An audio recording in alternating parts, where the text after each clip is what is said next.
See, we Yeah. bond with people who are strong and loving.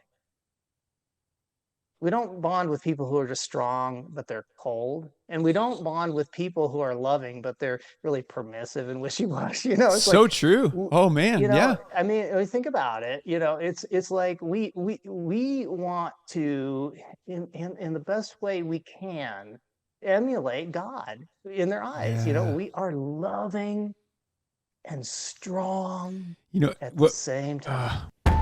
You are listening to the Famous at Home podcast with Dr. Josh and Christy Straub. Because when it's all said and done, we all want to know that we were famous at home.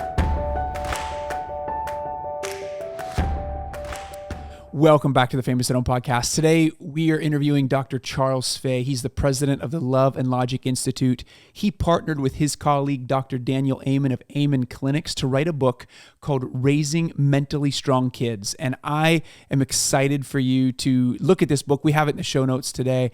But really, what is the atmosphere that we can create in our home to raise mentally strong kids? And we talk about everything from the thoughts that they have and how to help them navigate those thoughts and not come into agreement with negative thoughts, to technology, to busyness, to sports culture that we find, the busy activities culture we find ourselves in, to what does it look like to help them through sibling rivalry and even into boredom. This conversation went all over the place in some really, really fun ways. So I can't wait for you to listen to Dr. Fay. Before we jump into the interview, I want to introduce you and remind you of Tender and Fierce coming up starting in April. This is Christy, her group coaching program for ladies, for you women to really understand what it looks like to live and be with those that you love, tender and fierce. And I love the name of it. The name of it alone is just beautiful. We just did an episode last week talking about Tender and Fierce, or I'm sorry, it was 2 weeks ago, I believe. We did an episode talking about Tender and Fierce. You hear Christy's heart for it. We put the link there in the show notes. We'd love for you to check it out. It does. We do have a deadline coming up on registering for that. So please make sure that you get into Tender and Fierce, because I'm just watching Christy pour her heart out into this already. And I just am so excited to see the fruit that comes out of this group. And so can't wait for you to see you in there, and can't wait for you to join that. Tender and Fierce coming up beginning of April. We'll put that in the show notes as well. So today we're interviewing Dr. Charles Fay. Fun interview. His book, Raising Mentally Strong Kids, is also in the show notes. Without further ado, let me introduce you to our conversation with Dr. Charles Fay. Welcome to the Famous at Home podcast, Dr. Charles Fay. It's an honor to have you.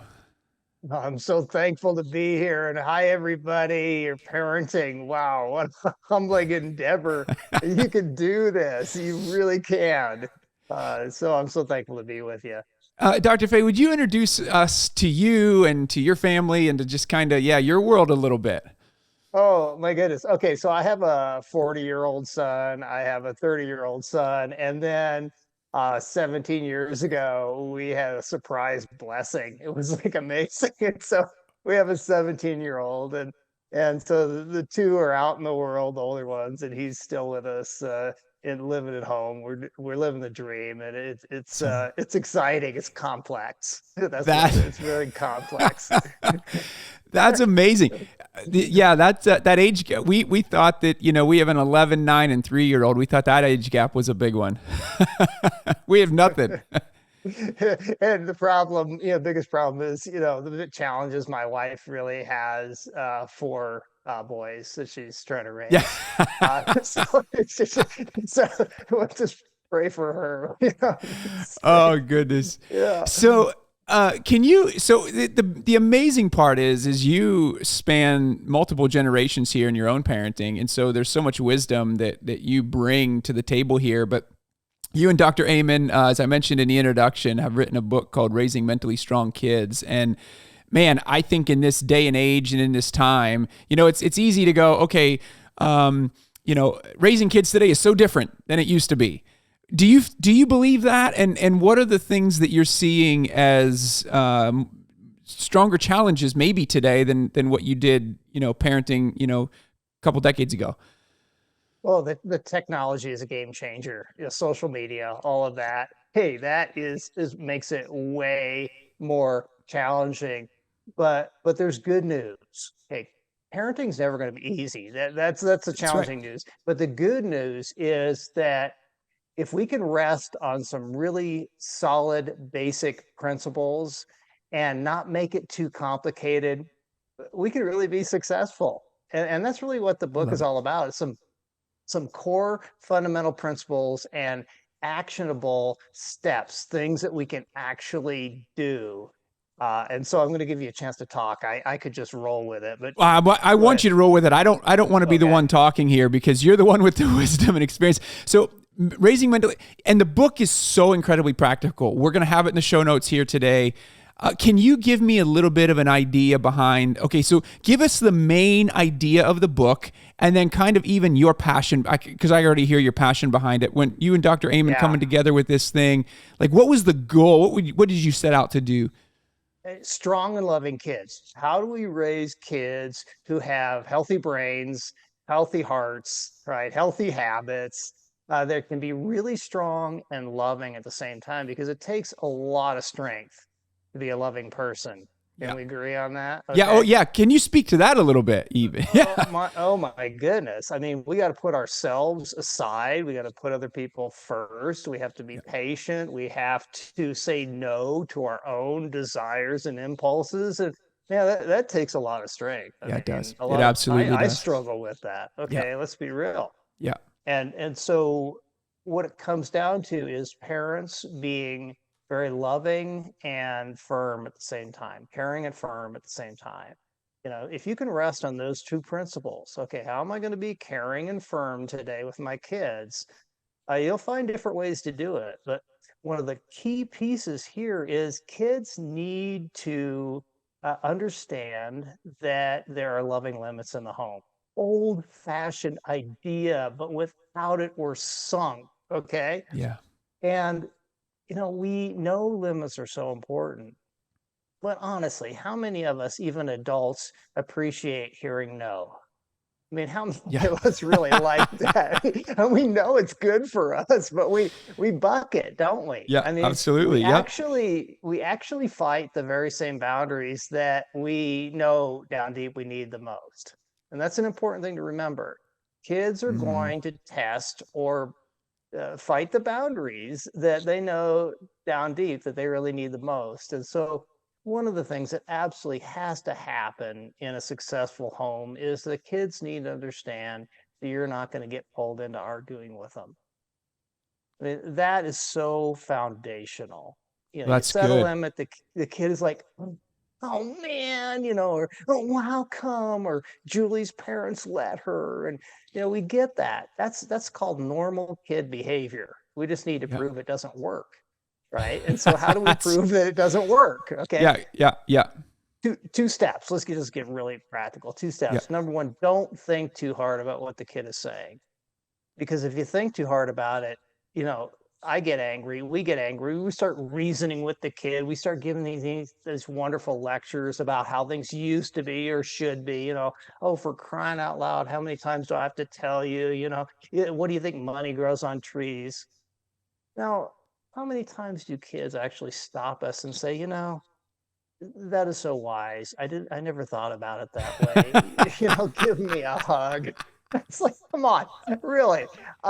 No, they throw our words back at us. They twist it around, and pretty soon we're having this debate over nonsense, really. Yeah. Yeah. And then we're not being strong and loving. Hmm. Okay, the silence is purposeful. We're not being strong and loving when we're arguing with our kids. I mean, it's not our talk, it's our walk, right? So what's funny? What's funny about that is I envisioned, this is so funny because this is like it's like looking into a mirror. I become a 3-year-old with my 3-year-old. Oh, exactly. Yeah. It's like we give them arguing lessons. Yeah. It's like when they start arguing, we just join in. It's like, no, here's how to do it better. That's exactly. Yeah. It's like I mean, and we have to laugh at this because, I mean, if we don't laugh at this, we're going to get all full of shame and like beat up on ourselves. It's like, dude, this is the struggle. Yeah. Okay. And I've written a lot of parenting books and I still act like a child sometimes. So let's just get that on the table. So two steps though. I mean, honestly, don't take it personal. Don't think so hard about it, and then just have one thing. Step two, you have one thing you repeat over and over again, and it's your signature phrase. I raised our kids with, "Hey, buddy, I love you too much to argue." And I would just try to be so sweet, because it's like just love overcomes. Love is so powerful. And so, oh, I love you too much to argue. Well, you're not listening to me. Oh, hey, I love you too much to argue. Like you're just repeating the same, right? And I love you too much to argue. And I would just stick with that because I can't think very well when my kids are pushing buttons. So I just got to Yeah. stick with one thing. And I remember being in the car one day. I think it was our middle one, and he wanted to go somewhere. I wouldn't take him, and he's like, and I said, "Oh," and he said, "Oh, well, let's stop it right now. I love you too much to argue." Now we're arguing about who loves who, so, which was kind of fun, and we still joke about it a bit. But that is so foundational because when we think about parenting, we're going to have to do a lot of unpopular things. Mm. And our kids are going to be unhappy about it. And we need to prove to them that we love them enough to hold firm without backing down or without getting angry. And when we can do that, they tend to bond with us. Yeah. See, we Yeah. bond with people who are strong and loving. We don't bond with people who are just strong, but they're cold. And we don't bond with people who are loving, but they're really permissive and wishy-washy. It's like, So true. Oh man. Yeah. I mean, when you think about it, it's like we want to, in the best way we can, emulate God in their eyes. Yeah. We are loving and strong You know at the what? same time. What's wild about that is my wife Christy just launched, and she's in the process of launching a women's program called that the Lord downloaded to her one morning in prayer called Tender and Fierce. Yeah. And it's it's the identical thing that you're referring to because that's who she believes as a mom she wants to be for her kids. But I mean, it's exactly. I mean, it's love and logic. It is. I mean, it's exactly what you're talking about. And so let me ask this question. So help me understand too a little bit because you guys over the last few years have partnered with Amen Clinics and so the Love and Logic, and help me understand too a little bit. Mentally strong. You got these principles. How do they combine with the brain and neuroscience so that we can begin to practically, because I want to get practical too for all of us. Because you guys do a really good job in the book of getting into very specific, and I want to talk about this just for those of you listening. You guys get very practical and very specific on common challenges, from potty training to sibling rivalry to when your child is teased and bullied, keeping sports healthy and fun, friends and peer pressure, when your kid wants to begin dating, keeping your parenting healthy when you're in divorce, your role as a step parent. I mean, you guys have very practical things here that we can't obviously cover in this entire episode, which is why I encourage you to go to the show notes and purchase the book. But I do want to cover some of this because what does it look like to raise mentally strong kids and add in some of this neuroscience stuff too? I'd love to hear a little bit from your perspective on that. Well, healthy brains make healthy decisions. That's it. I mean, and Daniel, Dr. Amen, amazing guy, psychiatrist, internationally renowned expert, multi New York Times best-selling author, et cetera, et cetera. I mean, it basically says, we got to fall in love with this 3-pound mass between our, between our ears, right? We got to take care of it and nurture Yep. it. And when we as parents are setting healthy limits over what our kids are eating, how much technology time, how much screen time, the kind of thoughts. See, one of the things we teach is that too often we listen to lies in our head.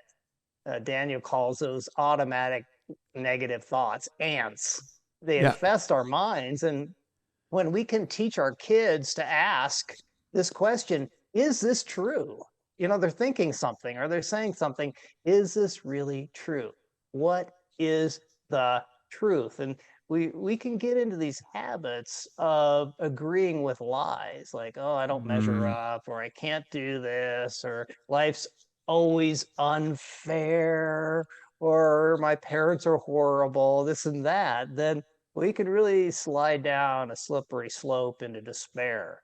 And that's one of the things we talk a lot about is modeling, agreeing with the truth, not lies. Very Yeah, important. there's a lot of emotional and spiritual implications to that. When you come into an agreement with a lie, I mean, there's, helping your kids navigate both the emotional and the spiritual implications. Absolutely. Yeah, we want to take every thought captive and make it obedient to Christ and Yeah. asking, is this truth? And what is the truth? What Yeah. is the truth? Okay. Yeah. And so that's a really big piece of this. And so all of this affects the neurochemistry of the brain. Mm. And all this dovetails right in with the psychology or the culture of the home. Yeah. It's Oh, it's all good. So, connected, yeah, you talk about the atmosphere. We describe it as the atmosphere of the home, and you really right? began the conversation, and we began this organically because I didn't, there's lists of questions, that publishers will send you, and I'm like, no, I Yeah. told Dr. Faye before we started, I'm like, we're just gonna roll, and it's awesome how it's kind of just the flow, because you start really with the parent. Like it is up to us as the parent and who we're becoming and how we show up that sets the atmosphere of the home, and that's kind of the key, number one, to this whole process. Well, parenting is leadership. And I think about the good shepherd. He's not behind the sheep prodding them Yeah. along, yelling. He's taking the lead. He's saying, Yeah. "Hey, hey, look at me, watch me. Here's put your eyes on me, Ooh, and that's you can good. see how to live life." And Yeah. that's really the model we need to take. There's nothing new with that. That's Yeah. age-old leadership, right?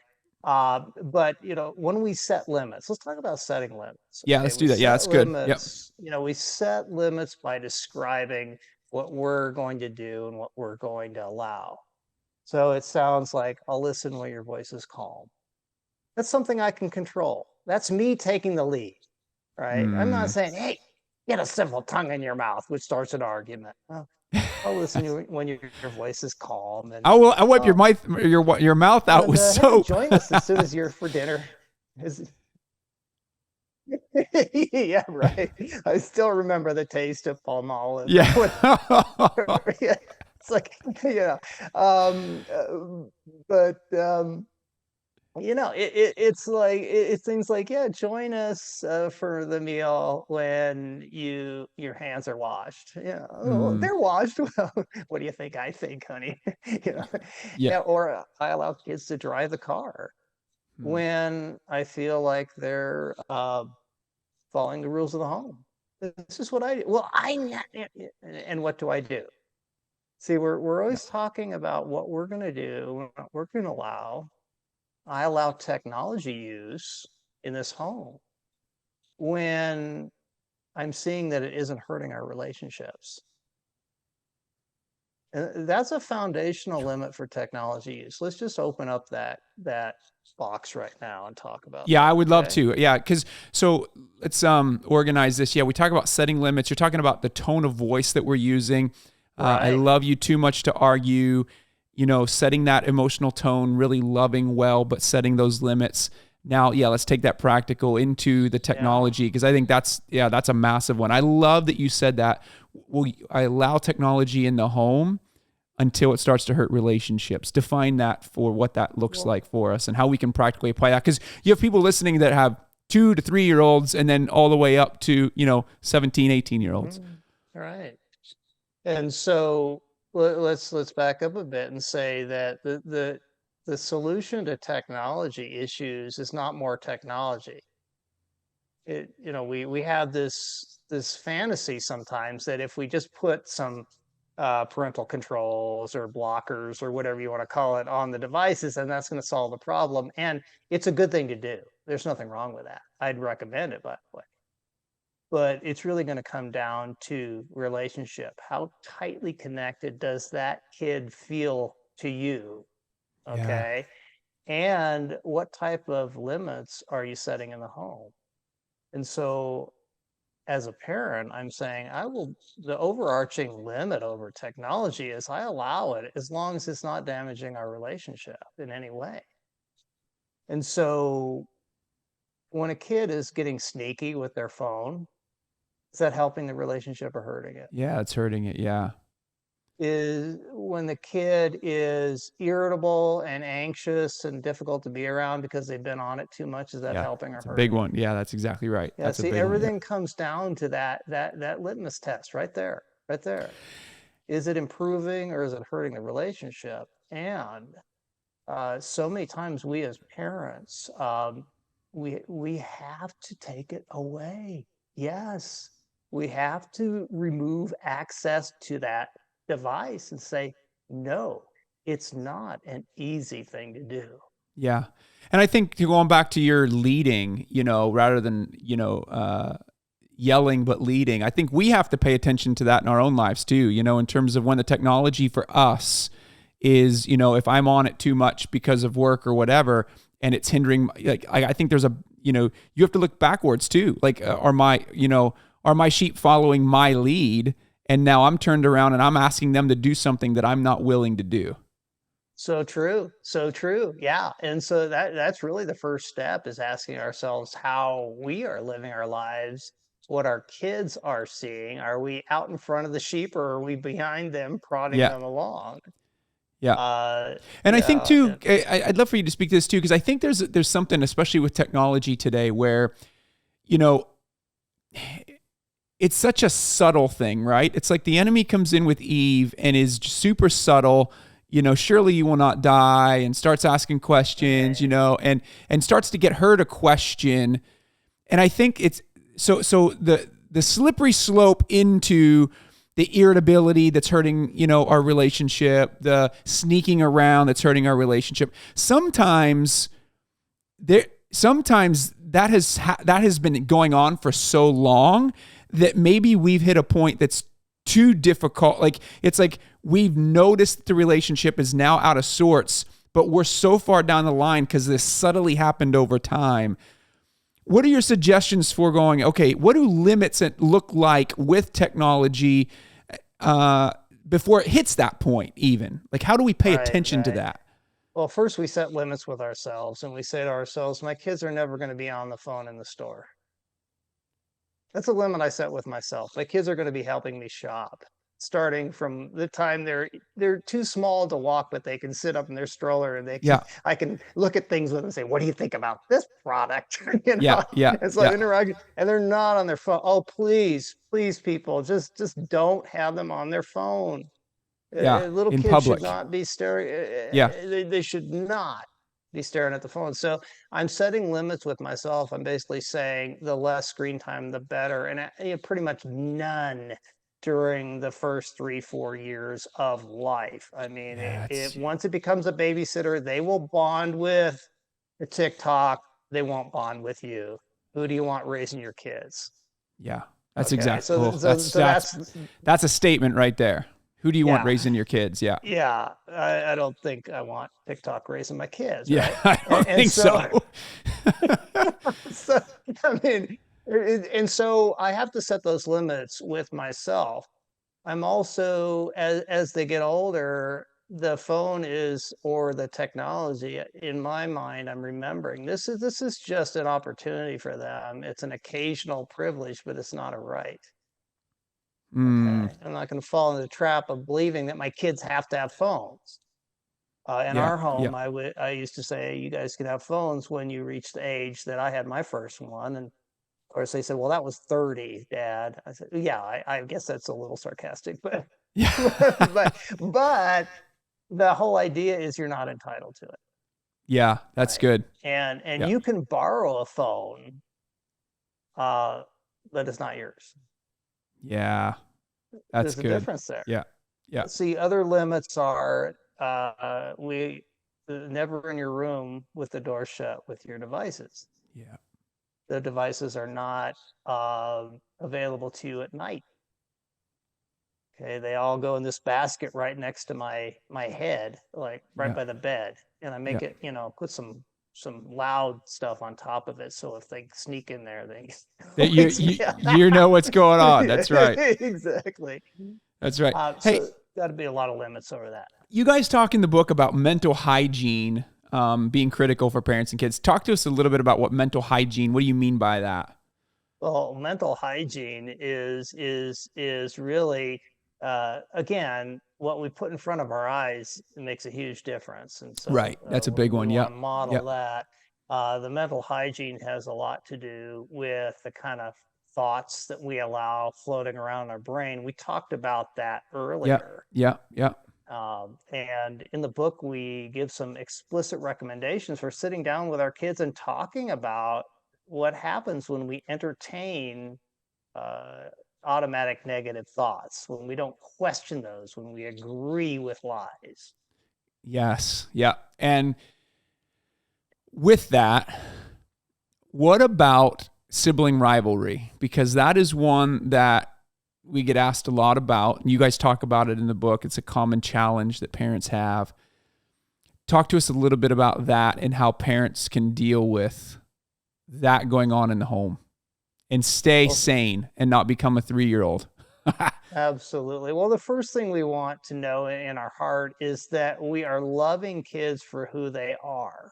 Their unique gifts, their unique strengths, not comparing them with each other, not setting them up to parent each other, not setting them up to be sneaking around and giving them feedback. Why don't you spy out what's going on with your brothers? There's a story about that somewhere in scripture. Okay? Yep. So we want to watch out about that, but it's going to happen. Okay. Yeah. They're going to say things like, he's looking at me, or he took my stuff. And as early as possible, starting by the time they're like 3-4 years old, we start handing the problem back to them with guidance. Oh man, your brother's thought, well, he started, oh, you guys are having a problem. What do you think you guys are going to do? See, who needs to own this relationship problem, us or them? That's right. Yeah. Right. They need to figure out a way to work it out. So we're going to guide them. So what do you think you're going to do? Well, I'm going to hit him. Well, that might feel good in the short term, be sad for you in the long term, right? That's right. Yeah. What else could you do? Would you like to hear some ideas? And we just feed them a few little ideas, but we don't solve it for them. Yeah. Now, this is harder in the short term, parents. It is. Right? Most of it is. Right. But what do we want with our kids? Do strong kids look around and think, who's going to solve my problems for me? Right. Who's going to rescue me from life? Yeah. The challenges? Or do strong people, they have faith, they trust in God, they look to him first for their strength. They work hard, yeah. But they also know, faith without works is dead. I got to do some stuff here. That's right. I gotta put some effort into it, and it's really up to me to work this through. And so when we get too involved in sibling rivalry and we become the hero, they look to us to do it all the time. It makes it worse. Now, there are times where they're not going to be able to figure it out, and they're going to be pestering you. And that's when I recommend parents saying to the kids, guys, when you argue with each other and fight with each other, it really drains my energy. And you drained a lot of energy from me today, buddy, guys. And how are you going to put that energy back in? Well, what do you mean? Well, I've just found when kids clean toilets, it really puts energy back into me. I don't know what it is about that, and when they dust the house and when they go out and clean up the yard, it just charges me up. Yeah. And so you'll need to find some ways to put energy back in me. And so that can be a very effective way. It's encouraging to me because that's one of the things that we do is we put our kids when they're not working it out on their own, we put them into an assignment together of some type, cleaning windows, cleaning a bathroom, fixing something. We put them into a project together and we force them to basically complete a task together. And by the end of it, they come out best friends. And it's fascinating typically how that works and how effective that is, at least with our kids, we have found. Right. I knew a mom who would say, anytime the kids would argue or fight, she'd say, "Oh, guys, you need some bonding time." And bonding time meant doing chores together. Yeah. And she said before long, they'd automatically start hugging each other, and one was kissing the other one. It's like, "I love him so much. We're good. We're good." Yeah, what you do is you put them together against you, and they're like, "Oh, we love each other. We're good." No, we're really good. We're really bonded. We're fine. Yeah. Oh, it's so good. So mental toughness, because one of the things that I was thinking about as you were talking there is that it is painful in the short term in a lot of ways. But the adults that I look up to who have raised their kids are adults now, and I look up to them and I go, whatever it is that you did, I want to do. So teach me everything that you knew. Anytime I find people like that, most of the time it's fascinating to me because they will tell me stories where their adult kids are now thanking them and going, "That was really wise that you didn't give us technology. It was really wise that you did this." So you were joking in the beginning. When does a kid say, "Oh, that's a really wise choice, Mom or Dad"? It's like when we choose to the short-term pain, that Lord willing, when they become adults, they look back and they actually do thank us for the ways that we chose to choose the short-term pain for their long-term gain. So true, so true. And I was asked by one interviewer, "Okay, Dr. Fay, tell us how do you raise kids who can handle the trials that are going to come up in their life?" And my answer was, allow them to have trials. It's good. Don't rescue them. It breaks our heart, but we ought to be praying every day that our kids face some speed bumps, some roadblocks, some challenges. We pray that they make some mistakes, so lots of affordable mistakes. But we can step back, and empathy is such an important part. Oh, it sounds like you're really having a rough time with your coach and he's not letting you play as much as you want. That's gotta hurt. Yeah, I'm feeling for you. Oh, would you like to hear some thoughts? What do you think you could do? And then we dribble some ideas on them if they're interested. Most of the time we're just there and we love on them and we don't try to fix anything. We just care about them, and then we step back and we watch it unfold, and it's just so hard. Yeah. It just breaks our heart, and then they grow. And this is the love part. When the world puts limits on them, let the world put limits on them, and you love them. Right. And the logic. See, people ask, well, how do love and logic go together? Well, we love kids in certain ways. We provide limits. We are good models. We allow them to face struggles. We guide them to solve problems, right? And we hold them accountable for the poor decisions. That's the love. Yeah.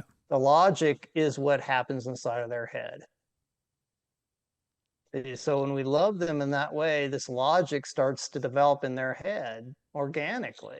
It's like, wow, they think, when I make poor decisions, my life stinks. Yeah. When I do such and such, life isn't good. But when I take responsibility for things, when I solve problems, when I overcome challenges, man, it feels great. Yeah. And that's inside out learning. Yeah. That's good. Yeah. And so a lot of what I'm hearing is mentally strong kids end up as a result of us being mentally strong as parents and us feeding that and teaching them how to feed mental toughness through the what's before our eyes, through experiencing trials, allowing them to go through them, us going through them Right. as well, and them seeing us go through them in a healthy manner. And I think the big thing for me is not becoming a 3-year-old when my 3-year-old is a 3-year-old, and just but that requires me to have people around me to be mentally strong. Like I need a community of people. I need Well, in order for me to show up well for my kids. oh yeah, we need a community of people who know us and they love us anyway. Yeah, You that's know, exactly right. it's like Yeah, yep, I have this group of people around me and they really know me well and they still like me and they still yeah, love me. You yeah. know, that That's right. that's beautiful. And that's their kids need the same thing. Yeah, They need parents who love them and know them well. You know, the shepherd knows the condition of the sheep, yeah. right? And but the shepherd still loves the kid. And so I want kids to look back and think, you know, my parents loved me, like just like right where I was, you know, who I was, who I am, warts and all, you know, and they loved me so much that they were willing to allow me to be uncomfortable enough to learn how to grow strong. Yeah, that's And good. again, how much love does it take for us to allow our kids to have some discomfort in their lives? Can you, as we close, I'd love for you to speak to this real quick. You talk about healthy sports and sports teams and things like that in the book. One of the questions I have, because one of the most one of the strongest parenting struggles we hear often is that we're just too busy. There's not enough time. And I think that's one of the challenges, the barriers to us showing up well as parents is that we're so busy. And I think running from activity to activity speaks into that. Could you just help us a little bit what it looks like to be mentally strong in such a busy world? Yeah, it means saying no to a lot of good things. It's You a know, good statement. families don't usually go off the rails, honestly. The more common problem is not that they do a bunch of bad things, it's just they do too many good things. Ooh, that'll preach. No, and it's really deceptive because you think, well, all these things are good. We got soccer, we got dance, we got music lessons, we got Awana, we got church, we got this, we got that, and it's all good stuff. And so you're like, of course, we should just do all this good stuff, right? Yep, yep. And you know, great businesses, great churches, great families, great people. Basically, what they're having to do, and it's not easy, is to prioritize and get rid of a lot of stuff that's really good. And boy, you talk about I hadn't thought of this in this light before, but you talk about leading your kids. When we're saying yes to all the good things, maybe because we have fear of missing out or whatever it is, we're teaching them that the same principles. We're setting for them a model that is say yes, yes, yes, yes, rather than learning how to say no well to good things. Yeah, and I'm going to be blunt, and I know you know Please we do. can't do this for like the next 3 days, which I actually would love to do with you because you're super fun to talk to. Yeah, but I enjoy this stuff. you know, we need to be bored. Kids need to be bored. Love it. I love this. Boredom Yes. is a beautiful thing. Yeah. You know, if you're not bored, at least for a few minutes every day, then there's a problem. And I just use the term boredom, but it's that sense of like, well, what do I do now? Yeah. I'm all with myself, you know. Oh my goodness. And now I'm, you know, now I have some time and I'm really like having this intimate like connection with God, you know, with Jesus Christ. And man, it's kind of intense, man. It's awesome, So but good. it's like, you know, and like, oh, I think I need to do there's always Oh, this temptation. It's like we're afraid of relationship. We have a relationship avoidance disorder. I just made that up. But we have this issue Jeez. where it's just a little scary to be that intimate with each other and with God. But when we lean into it and we experience the freedom and peace of truly being Yeah. connected with God and truly being connected with each other, man. It's awesome. I mean, It's unbelievable. And I think it's what the enemy has done to us is through technology, through busyness, Right. through all these things. I can't tell you the number of men that I have led into silence. We're sitting in prayer, and I just say, let's just sit silent. How the number of men that come back and say, I'm afraid of sitting in silence. And that's a scary place to be, because when you're not sitting in silence, we're not sitting with Jesus. We're not truly, in relationship. And that concerns me, I think, for our generation. And I just think to befriend silence is a beautiful, beautiful place to be. I love that you said be bored. There was a research, I don't know if you've seen this. It was a number of years ago, but there was a research study done where they put, and I'd have to go back. I'm blanking on the exact citation, but they put people in a room by themselves with nothing but their thoughts. And basically the way to get out of the room was to electrocute yourself. You had to give yourself an electrical shock in order to get out of the room, right? Yeah. And they just wanted to see how long people would stay in this room with nothing to do.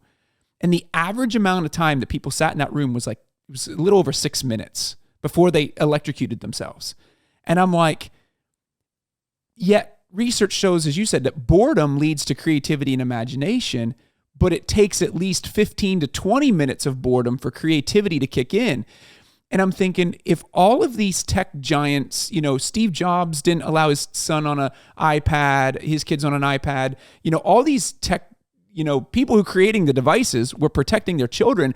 And I started looking at this and going, well, why are they protecting their children? What do they know about it? And I think part of what they knew about it is that they wanted their kids to be bored, because if you're not on screens, it's going to lead to creativity and imagination. And the kids who are creating in the future are the ones that will lead in the future. And boredom is the gateway to that happening. You nailed it.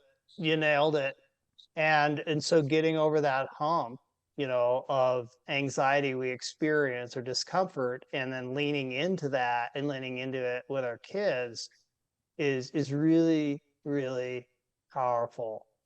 And so, parents, I just want to encourage you. I want to pray for you. Please, Lord, give people the strength to go against our culture. Yeah. To just say, yeah. This is truth. That we need to be quiet. We need to be still. We see in your word the Israelites, they're at the Red Sea and they're terrified because Pharaoh's coming down on them with his army. And Moses says, hey, the Lord will fight for you. You just need to be still. You need to be silent, Lord. And I pray that the people listening, watching would remember that and go to your word and see that and so many other examples of that. And then just be empowered to take that stand, to be still. Lord, I pray this in Jesus' name. Amen. Amen. Dr. Fay, thank you so much for your time. For those of you, and for this incredible book, I'm super excited for this to get into the hands of people, raising mentally strong kids. Thank you. And thank you for that prayer. What a great way to end. And thank you. Such a blessing to pray it for you. I feel like we could talk for hours, so we need to have it to be continued here. It sounds great. All right, my friend. Well, you can do this, people. For those of you listening, keep in mind until next week that the greatest red carpet you will walk is through your front door. See you next week.